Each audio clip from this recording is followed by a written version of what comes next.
Using the right-click menu of this column, we can use this feature called Value Counts to get a quick overview of what's contained in this column for this spreadsheet. This is a nice way to say, oh wow, look, we actually have some fairly damaging mutations in this data set. This may not be in every sample, but at least one sample has some frame shifts, deletions, insertions, and substitutions, as well as stop gains and stop losses. But as you can imagine, quite a few samples, or quite a few of these variants, are synonymous. So let's use those synonymous variants as a filtering tool. We're going to do that in a few steps here, but I'm just going to show you some of the preparation for that work. I can right-click on here and say Activate by Category. Now I can simply select the synonymous category, and everything other than synonymous all the variants other than synonymous will be inactive. And I can subset out this spreadsheet using this icon version of that tool we used before to jump to that 1,400 variants that are synonymous for that selection. Now let's go back to where we are in our analysis workflow. We've done filtering by population.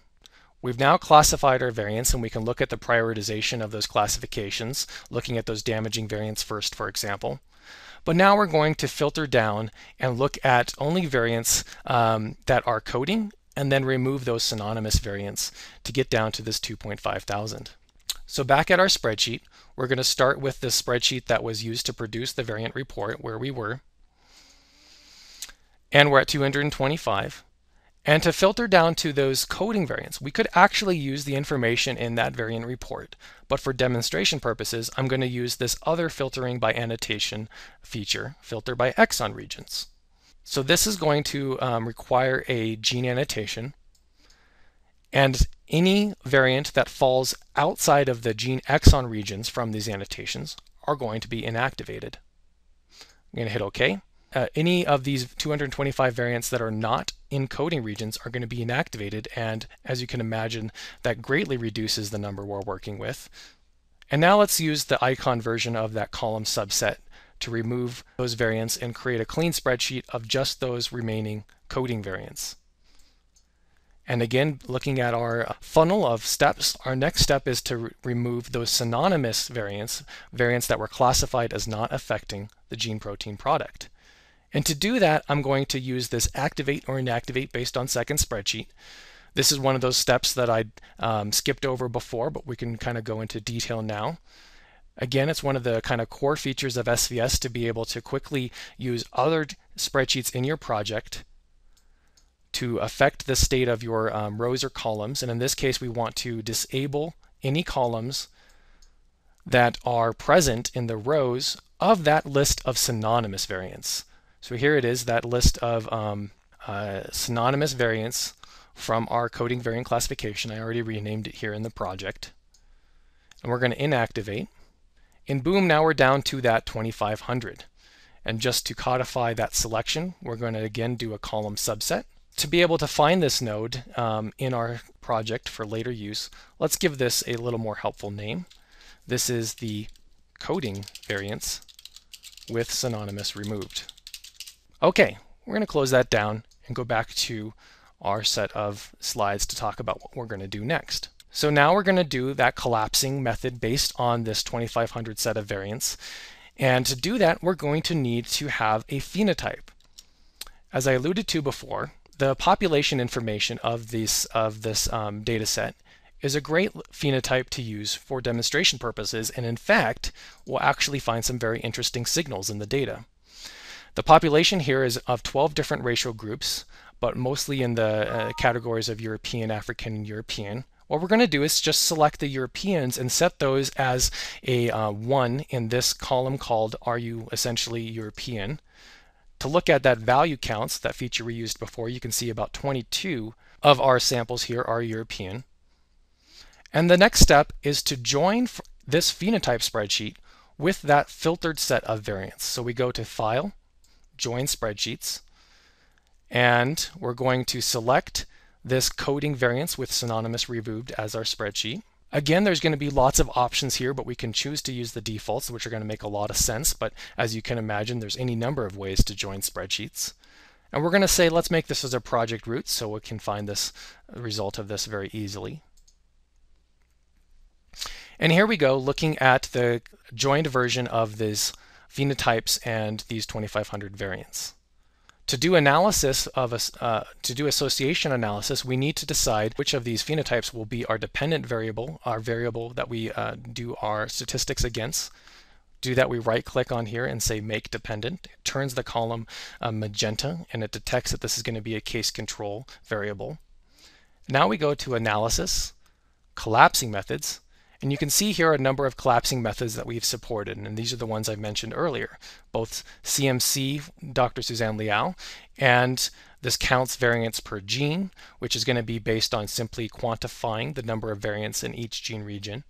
And finally, KBAC.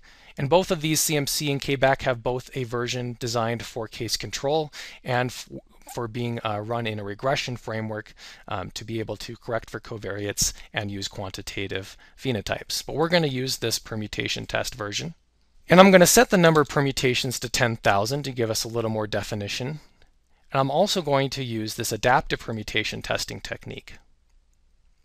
This allows us to run this in a little more reasonable time frame without losing much in the way of statistical power. I'm going to select our reference seq genes as our definition of the regions to collapse on.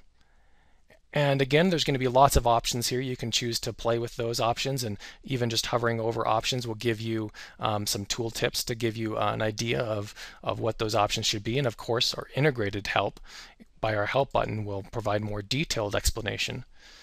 And this is going to be a fairly quick process of running through, and what it's doing is going to be creating a single statistic for every single gene that has one or more markers in this selection. So given that a whole genome is going to have on the order of 20,000 or 30,000 genes for RefSeq, you could imagine there's going to be about 10,000 statistics being, or 1,000 statistics being run here. And we'll be able to look at the output of those statistics and again do the type of filtering we would do on any p-value spreadsheet. But this is going to have, and along with our original statistics, the type of statistics specific for KBAC, as well as listing the number of markers that were used in this collapsing for each of these genes. And let's go ahead and visualize this result, which is the p-value for this association test we just ran, by again plotting it in the genome browser. So as you can see, there's going to be a number of results here that are significant, and we can choose to zoom in on those. But before we do that, let's go ahead and add in, as I alluded to before, this new type of graph, our variant map. And we can choose to add in the variant map based on our genotypic data that was used to actually run the test. Selecting that spreadsheet, we have the option to use LD or variant map. We'll just do a variant map at this point. And that reference field that was in our marker map is automatically found and will be used to distinguish between locations or genotypes that are all reference or missing, or those that have alternate alleles. So at the whole chromosome level, you can quickly see that there is quite a few variants still left, and this is those 2500s. But let's use that group feature, which I showed you before, to now group based on the phenotype we used for association. Sorting those samples and putting them in those groups, you can already see a little bit of difference in just pattern recognizing the fact that there's going to be less variance in the European group. Not very uncommon, as you could expect, based on the fact that most references for both variants and the reference sequence are going to be based on a predominantly European population until more recently. So let's go ahead and zoom in on a couple of these interesting p-values, and you can just use our regular genome browser techniques of zooming. And to give us a little more distinction of these p-values, I'm actually going to go to the graph for this p-value and change the draw type to drop a line. And we actually draw the point here at the beginning of the gene of interest for this association test. So as we zoom into this gene that has a high p-value, we can see immediately there's definitely activity going on, predominantly in the European group and none in the non-European group for this one. Let's reset our zoom to zoom all the way back out, maybe zoom in on another gene. And again, you can kind of see the test is picking up the fact that this gene, at the beginning of this p-value line, has again more variation in one versus the other. And now I'm going to jump up to here in our navigation, which shows our current genomic zoom, and show you that integrated global search.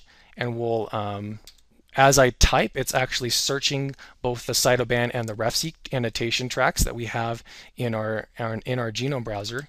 So I can type in a gene name and then hit enter because it's going to select that first gene, jump to that gene, and yep, here's another gene that has a different behavior between these different groups.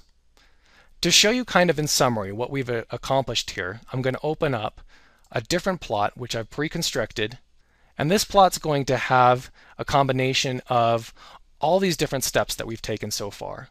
So here is our filtered version of those 2.5 thousand variants zoomed in on that gene. Here is the 225,000 variants that were filtered by population, and here is all the variants that we started with. And again, I'm only at this individual gene level. If I were to zoom out by 10, you can see the density of these variants dramatically increases. And here are in fact the tracks we use to do the filtering themselves, the 1,000 genomes and the dbSNP 132. Just to show you one more useful feature that we've added to 7.5, as we look at our annotation tracks, I can choose to add this new annotation track based on our reference sequence genes, which also includes summaries of those genes. So although you might not use this for analysis because it's going to be a larger track, you can kind of see in these areas, you might zoom in to look at some of these variants, and any number of these genes, when you click on them, I'm going to make the genes larger here so you can get a better idea of what we're looking at. As you click on them, we describe the genes in detail in summaries form from the RefSeq database. And so you can kind of quickly navigate the variant sites of interest, clicking on individual genes to look at their summaries and searching those gene tracks and the summaries, etc.